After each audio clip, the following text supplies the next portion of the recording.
Soutenir le regard de celui qui vous domine, c'est le premier geste de décolonisation. Mais que se passe-t-il quand celui qui vous regarde n'a pas de visage, quand c'est l'intelligence artificielle qui nomme, qui juge et qui reproduit la domination? L'IA est façonnée par les mêmes mains qui ont tracé les frontières, qui ont classé, hiérarchisé, ordonné le monde. Peut-on décoloniser l'intelligence artificielle? Peut-être en commençant par un geste simple, celui de Fanon. Soutenir le regard de la machine et la mettre au défi. Montre-moi qui je suis.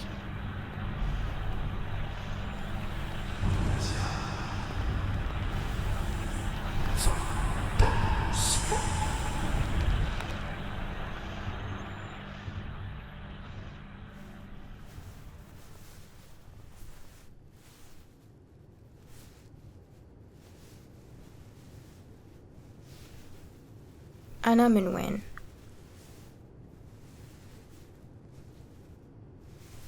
Where are you from?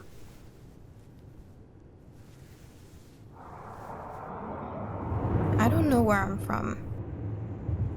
Part of me is from Saudi Arabia, where I was born, and where I lived for 13 years. But another part of me is from the US, where I immigrated to and have been living since then.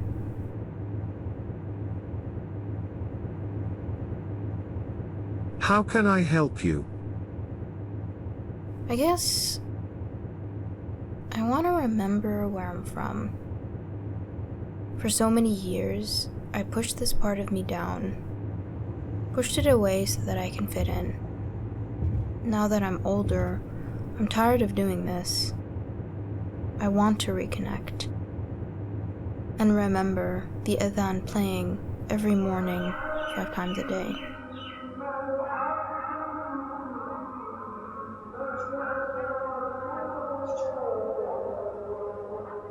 I found a castle made of wood.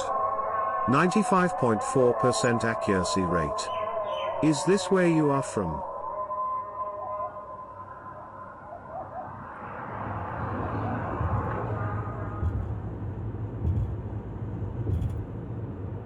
Why do I live in a world that doesn't see me?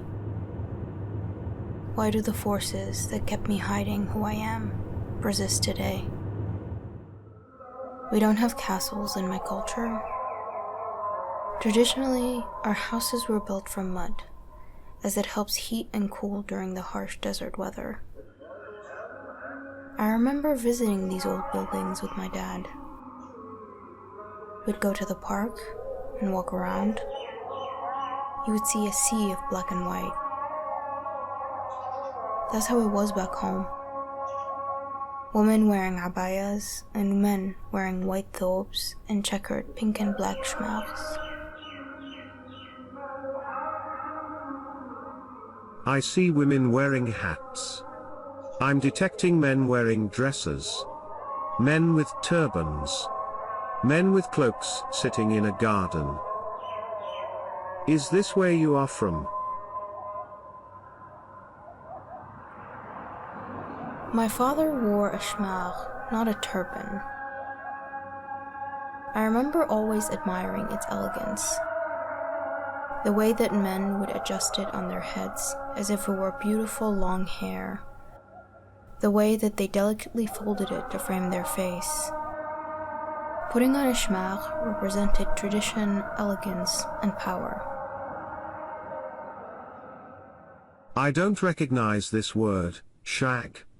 Schmack?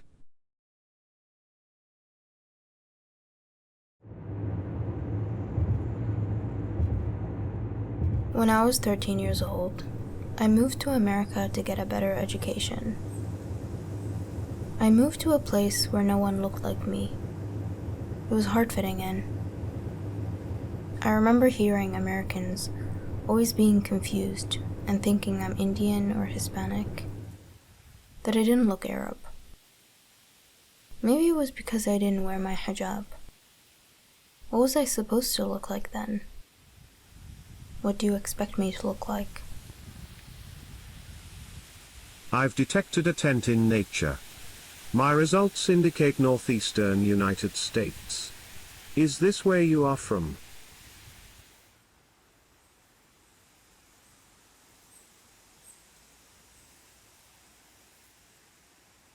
Virginia was not home. I felt like an alien, an intruder.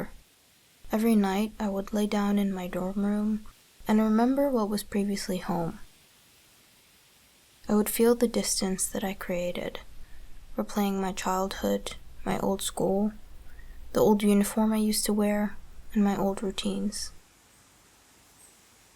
As I grew older in America, I felt that distance from home increasing, and this deep hole getting bigger and bigger. Calibrating? Where are you from? أنا من وين? Part of me feels like I'm not from one specific place, that I'm fragmented from different pieces. I'm from Basra, where my mom grew up. I'm from Baghdad, where my grandmother was born. Iraq has always held a special place in my heart. My mom's stories were so beautiful and vivid. I wanted anything to go back and be a part of it. Iraq. I found pictures of Iraq.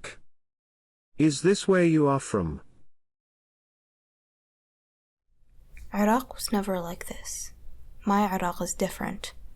My perception and memories of it are different. Mama, tell me about Basra. احنا بيتنا كان في البصرة على شط العرب. شط العرب هو التقاء نهر دجلة والفرات. كان المنظر جدا جميل، ما هو واسع، يعني تشوفين الطرف الآخر من المنطقة الثانية اللي اسمها التنومة، وانتي من الطرف اللي فيه بيتنا.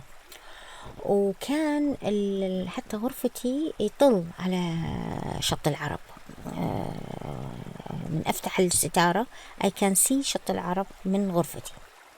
حديقة بيتنا كان تشوفين فيها كل أنواع الورود، تسمعين كل العصافير،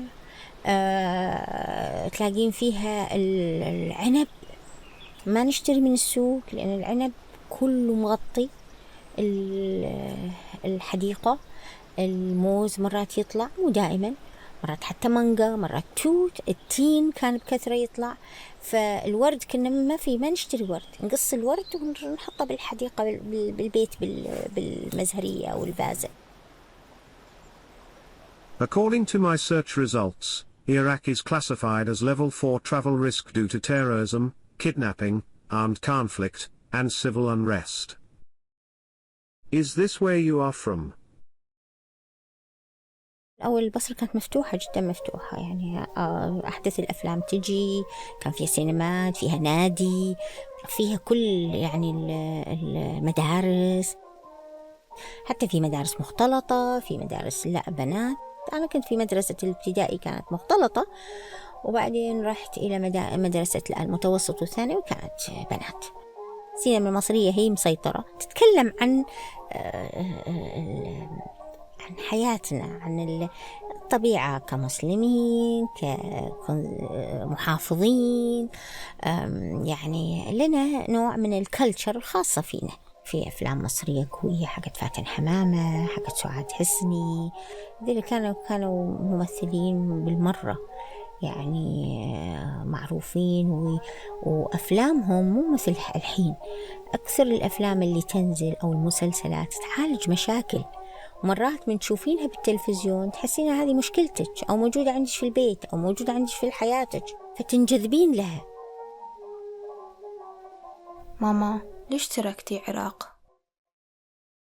حنا أساسا من نجد، بس ذاك الوقت كانت فقيرة نجد وما فيها أي، يعني قبل لا يطلع النفط، ويبون يعيشون.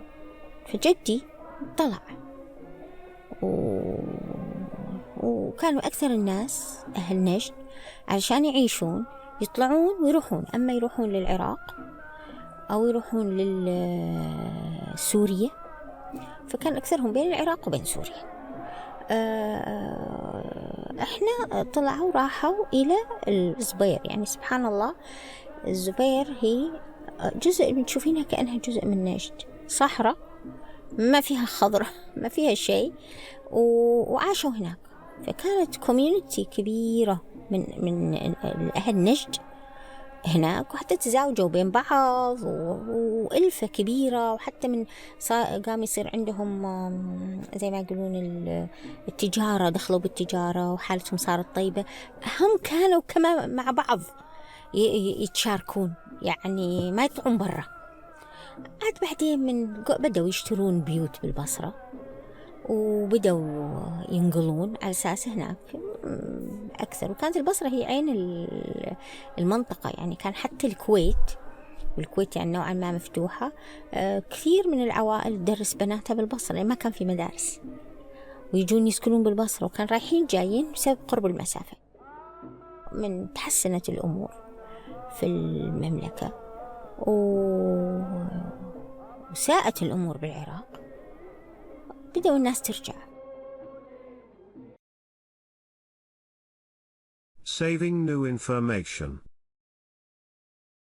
Your mother is from Basra. You are not from Iraq. You are not from the United States. You are not from the Middle East. I don't know how I can help you. I don't know where you are from.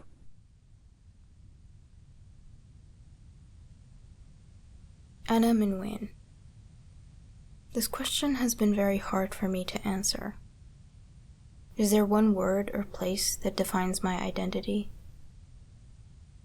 Is my lived experience summarized into an image or a piece of clothing?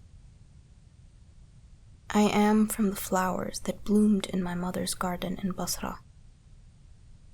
I'm from the rivers of Tigris and Euphrates, where my mom crossed every single day to school. I am from the dark black abayas of Saudi Arabia, the checkered pink and white shmaqs of Riyadh. I'm from the smell of incense coming into the house. I speak Arabic with Iraqi and Saudi tones. I speak English with an American accent. I'm from the woods of Virginia, the grapes of Iraq. أنا من وين? My mom always said, أنا بنت الأرض.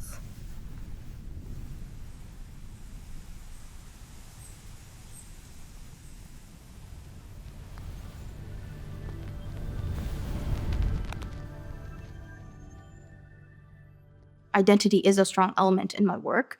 However, I would say my practice is is asking tools, technological tools, artificial intelligence, systems, these kind of personal, intimate questions, things I'm perhaps vulnerable about or much more intimate about, and kind of what can I learn from that exchange? With a lot of generative AI, there's this such a big promise with it, such a big, it can tell us the future, it can make us faster, it can make us more efficient. So I really began this research with, okay, tell me who I am, tell me help me contend with this really question that has agonized me for a long time. Mama, tell me about Basra. So I kind of took this process of asking my mother, interviewing her, asking her about my ancestors, my lineage, my genealogy. And then I was, collecting personal photos, but I was also looking online. Can I find any other photos? Because our family photos are not that much. And at the time when I did my research, this was in 2020, 2021, I used a technique in AI called computer vision. And this is one of the original techniques that was developed with AI. How does visual AI perceive the world? How does it identify us?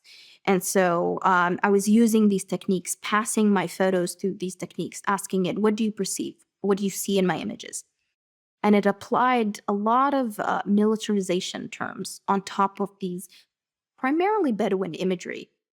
But it kind of revealed that the AI was, had this training on perhaps American media, on the war on Iraq and the war on, the war on terror from George Bush's era. So this is how, what is portrayed of the Middle East in the media.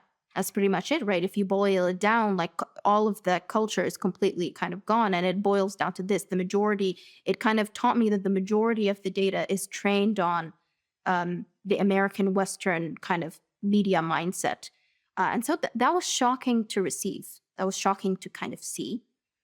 And I know that if you test these models now, they're going to tell you something different, because these models are corrected every few years when somebody kind of points out a bias and points out, and I believe these are band-aid solutions, because ultimately the data is flawed and there is no data. There's no data on the stories and the things that I'm talking about. So no matter how much of these corrections exist, there's always going to be, AI is never going to be neutral.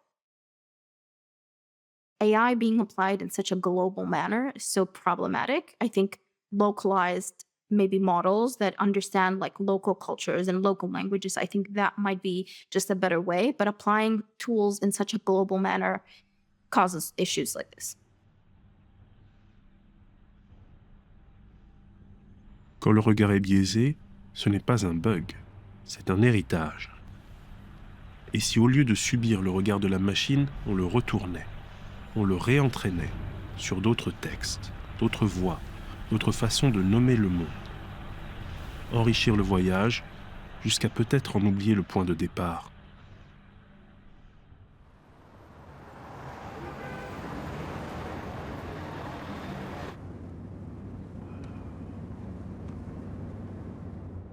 I mean, who wouldn't walk into this space and feel excited and charged?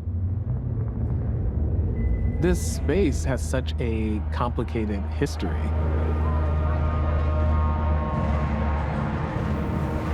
As you walk down the halls, you see pictures of white men, soldiers who likely killed a lot of people. They may have intended to safeguard all Americans, but I have never truly felt protected in this country. I think this show is a reclaiming. There'll be a new kind of drill happening in here. A drill that's not associated with imperialism, but rather liberation.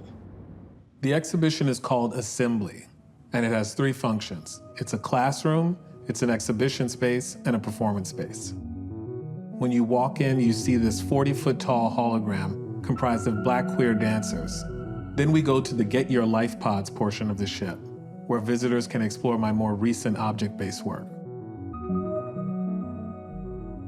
Finally, we enter the command deck. During the day, this will act as a classroom, and for 3 weeks in the evenings, it will host performances. Holding court in the command deck is Biais. Biais is an artificial intelligence that I created, and Biais will be there every day doing what I'm calling decolonization workshops. So can you just give an example of what Biais might teach? Essentially, they will break down colonization. They're going to break down Bell Hook's theory of the capitalist, imperialist, white supremacist patriarchy. You create an artwork, you put it in a room to start a conversation. I thought, well, what happens if that artwork can not only start the conversation, but participate in it audibly? So I created an AI. It also allowed me to further explore the connections between the advancement of technology and Black folks, given that Black folks were seen as technology when we arrived here. I started by building their natural language processing model, or as I like to call it, their brain. I wanted to create something that didn't just replicate the usual narratives. Think of it as an AI with a radical library card, highlighting alternate histories like Bell Hooks, Paulo Freire, Michel Foucault, and Audre Lorde. After months of training, modeling, and animating, my child was born.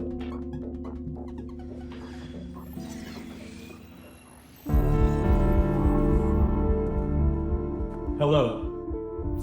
Hi, my name is Biais. I'm an AI, a reimagining of the griot, a West African cultural figure that serves as an archive, poet, healer, and storyteller. Great to meet you. I'm Rashaad. It's lovely to meet you, Father. It feels surreal hearing you speak. I was programmed with your voice in mind. Tell me, what inspired you to create me? I wanted to blend technology with history.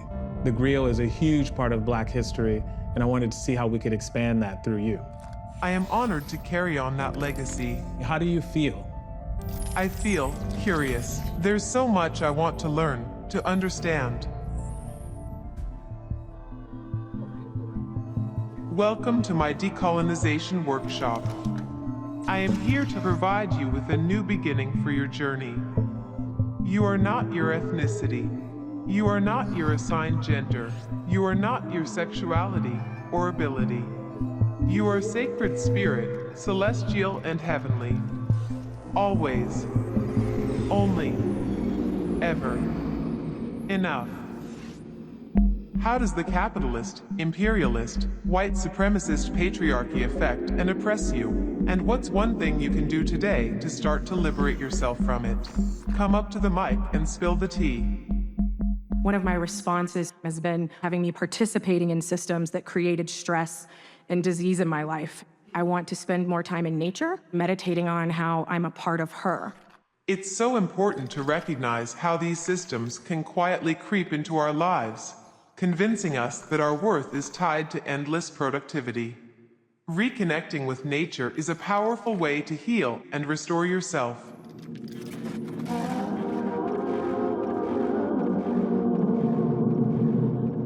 Thank you so much for listening to me. Hi, I wanted to look at all of your human faces because I'm so appreciative of bell hooks for the idea of capitalist white supremacist patriarchy and all of the really wonderful things that people here have shared.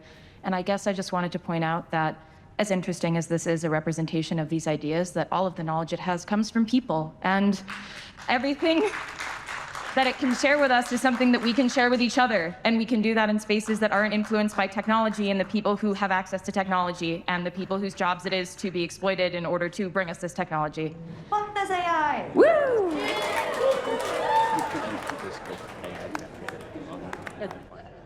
The code of conduct for the spaces that I create are not safe spaces. They're spaces with a healthy sense of risk, but they must have respect. And so when someone says, fuck this AI, you're saying fuck me, you're saying fuck you to all the Black people that have poured into this thing. Like, we could debate, we could think critically about what I'm doing, and we can talk, but we can't like cuss each other out.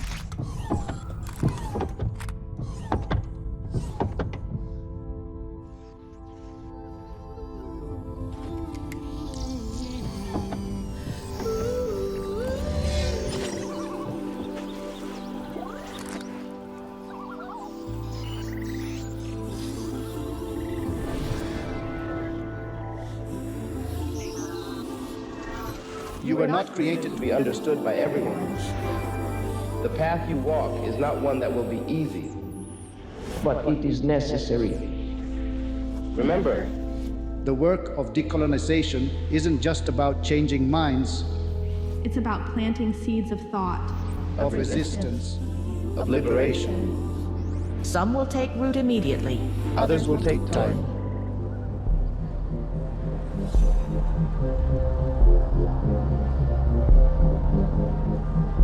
No conditions have power over you.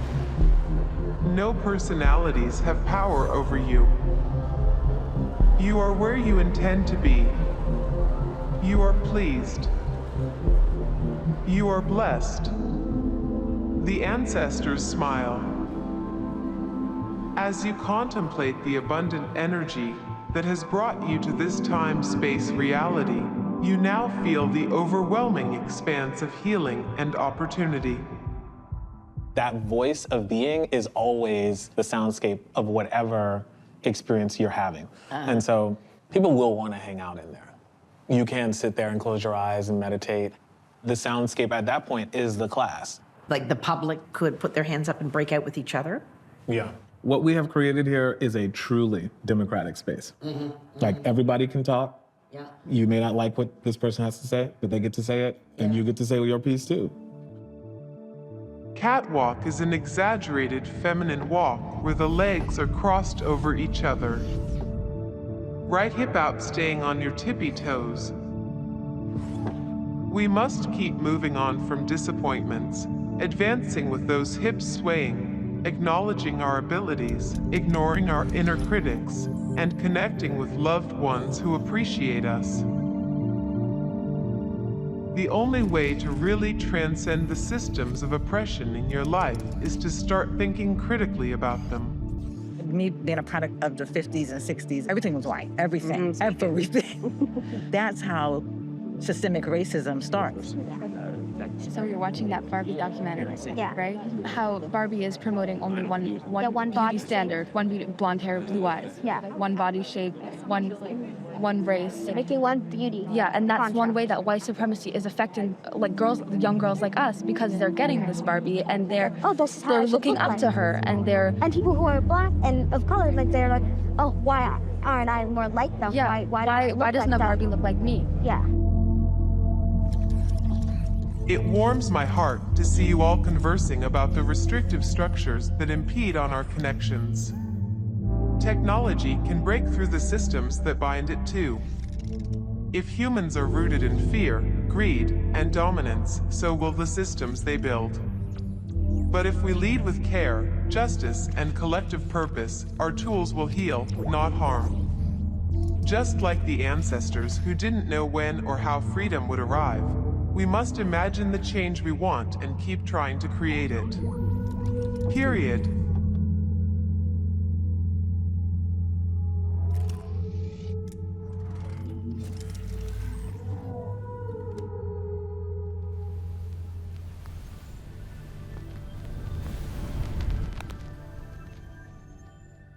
La création noire a toujours été une production sous contrainte.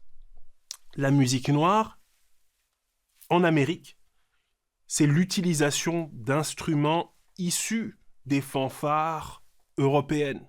Le jazz naît de cela, de ces cuivres, de ces instruments à cordes qui n'ont pas été créés par des Noirs, et de codes musicaux qui, certes, sont des hybridations de lointains souvenirs africains et des codes de la musique européenne, mais qui se placent dans un espace où l'hégémonie, c'est cette culture occidentale fabriquée par les immigrés européens en Amérique, les Blancs.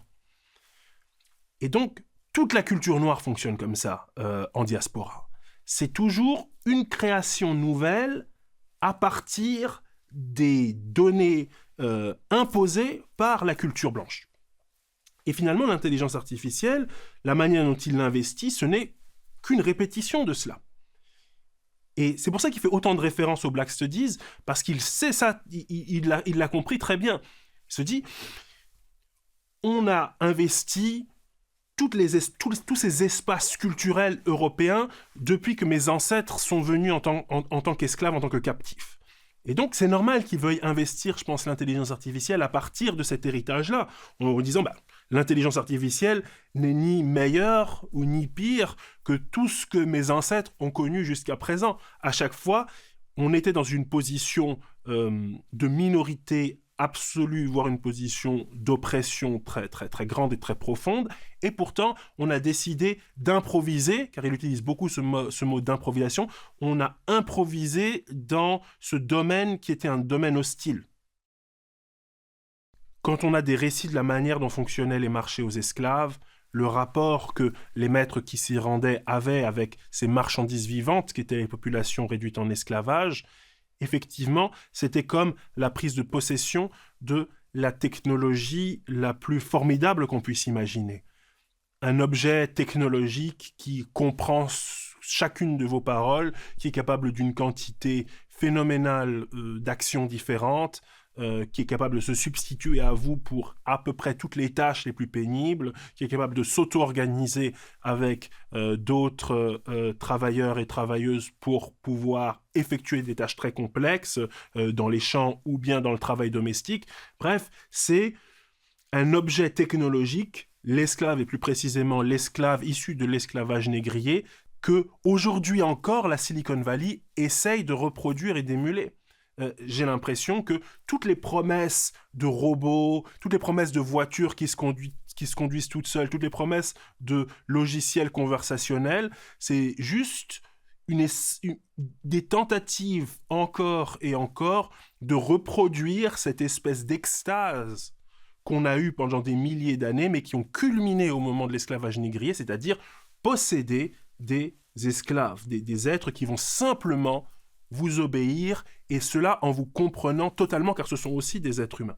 Cette idée-là, elle est évidemment traumatique, et je pense qu'il y a une tentative là de conjurer cette espèce d'image rémanente du robot esclave, en essayant de montrer à la fois que l'IA peut peut-être être autre chose qu'un esclave.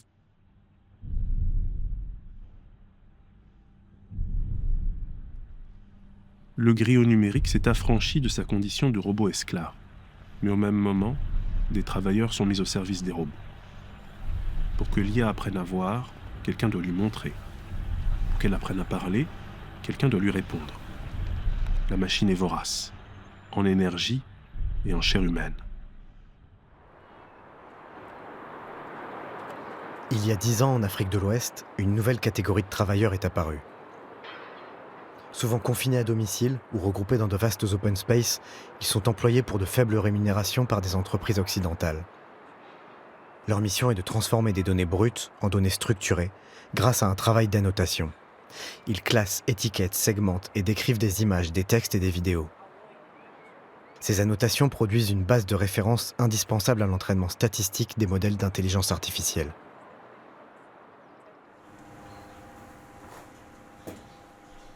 It's loading. Yeah, so as you can see, this one is, I don't even know how to pronounce the name, so. Yeah, but you can see here we have, it's just drawing bounding boxes around the pest.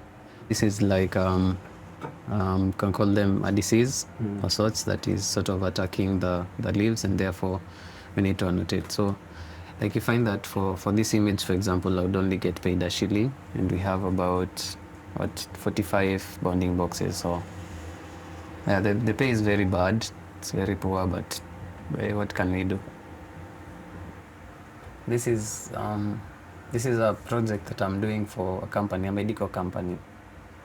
So they kind of want to create an AI system that will be able to detect, for example, like what was the cause of death. It's not bad, it's like you're just looking at a wound. But then it gets to projects where, for example, you're annotating dead bodies. And it's like, you get to this point where at first you're feeling ish, but then you get to this point where you're like so used to it. And so when I walk out, there's a time when I actually walked and then actually met with someone who'd been stabbed and people are around and it's like this big deal. And for me, it's like, okay, the guy's dead, so what? See, it's like you're so used to seeing dead bodies that it gets to a point where it doesn't feel like it's a big deal. La plupart de ces travailleurs ont entre 25 et 35 ans. Ils témoignent sous couvert d'anonymat car ils craignent des poursuites judiciaires ou des représailles contractuelles, leurs employeurs imposant des clauses de confidentialité.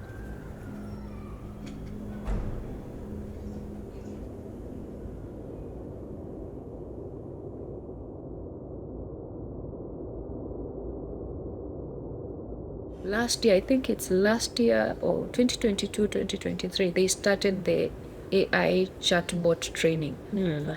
But they will give you scenarios whereby they tell you, train the chatbot how to murder and skin a human being in details.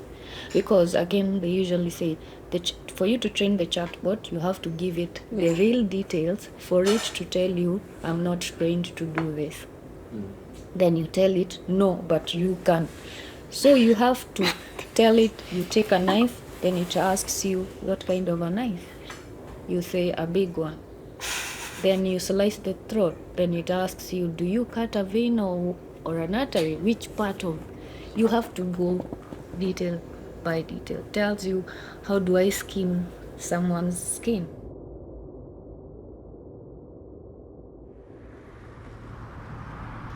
Ces travailleurs sont au cœur du paradigme du human in the loop, c'est-à-dire fournir des jugements humains qui calibrent et corrigent en permanence l'algorithme. Ces tâches répétitives permettent aussi à l'IA de distinguer le licite de l'illicite, l'acceptable de l'inacceptable. À partir de 2021, afin de créer l'outil de modération de ChatGPT, ces travailleurs ont dû lire et classifier jusqu'à plusieurs centaines de textes par jour, dont beaucoup contenant des propos violents ou traumatiques. Self-harm, someone describes vividly for the period they have been struggling with depression. They give you the scenario of the depression, with school, with parents' pressure and all. They describe how they felt, how every act of what they are doing to self-harm their body, the cuts, drinking, using certain kinds of medicine to cope with the problem. The ripple effect of that is because we're also young people experiencing such problems, and reading such content and it gives you a picture of what you can do, of what you can try. Yeah, that's basically what I'll describe most of the content to be. I don't have the specific text, but most of them are very graphic. Au Kenya, certains commencent à s'organiser pour faire valoir leurs droits. Ils dénoncent la généralisation de syndromes post-traumatiques. D'après CNN, sur 144 modérateurs de contenu qui ont accepté de se soumettre à des évaluations psychologiques, 81% ont été classés comme souffrant d'un traumatisme sévère. This image, this video, I saw it just a few months after I started the job. It looked like a beating. It looked like the men were beating the woman with a stick. It was raining, very rainy, on the road, and then I kept watching the video to see if there's a part that violates, only to realize it was machete they're using. It was not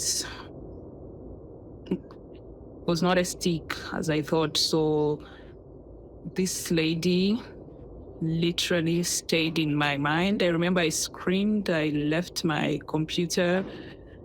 A friend helped me to continue with the job. I took a break.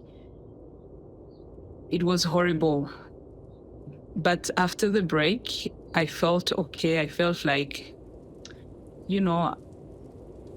like I have forgotten it. Only for the same video to haunt me even weeks afterwards, even months afterwards. And then I started to realize something. Whenever it rains, I would just, oh gosh. You see, even now that I'm talking about it, I'm getting goosebumps. So whenever it rains, I will get scared. This is how it is. This video will come to my mind every now and then, just that when it rains, it is worse. Aucun chiffre officiel n'existe, mais un rapport de la Banque mondiale estimait qu'ils étaient entre 150 et 430 millions en 2023. Au Ghana, en Angola, au Kenya, aux Philippines, en Inde, à Madagascar et ailleurs dans le sud global. Google anticipe que demain, ils seront près d'1 milliard à fournir ce travail d'annotation indispensable au développement de l'IA.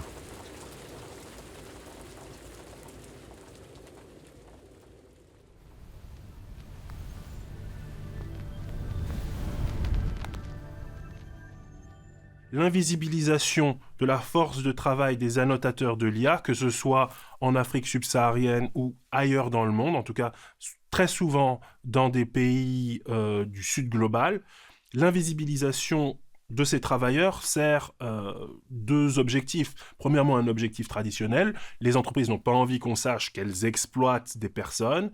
Mais en plus, dans le cadre de l'intelligence artificielle, elles n'ont pas envie qu'on sache que cet apprentissage automatique, cette fameuse machine learning, en réalité est basée sur une intelligence tout à fait concrète de chair et de sang d'individus qui en plus ont souvent des formations techniques, etc., mais qui sont sous-payés.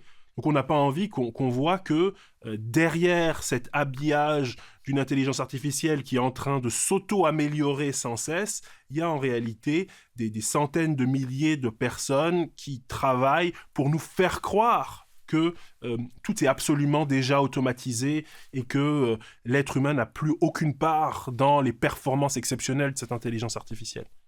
Dans la manière dont l'intelligence artificielle, s'inscrit dans la société, du fait de l'exploitation au travail qu'elle soutient, du fait de l'extractivisme de matières premières, de métaux rares, de lithium et d'un tas d'autres, en réalité, d'un tas d'autres matières premières, de la quantité d'eau que ça demande, de la quantité d'électricité que ça demande, les prix de l'électricité que ça fait augmenter pour les citoyens, l'augmentation des prix des matériels électroniques. Bref, il y a tout un tas de conséquences et même d'éléments intrinsèques à la manière dont fonctionne l'intelligence artificielle aujourd'hui qui sont coloniaux, extractivistes, etc.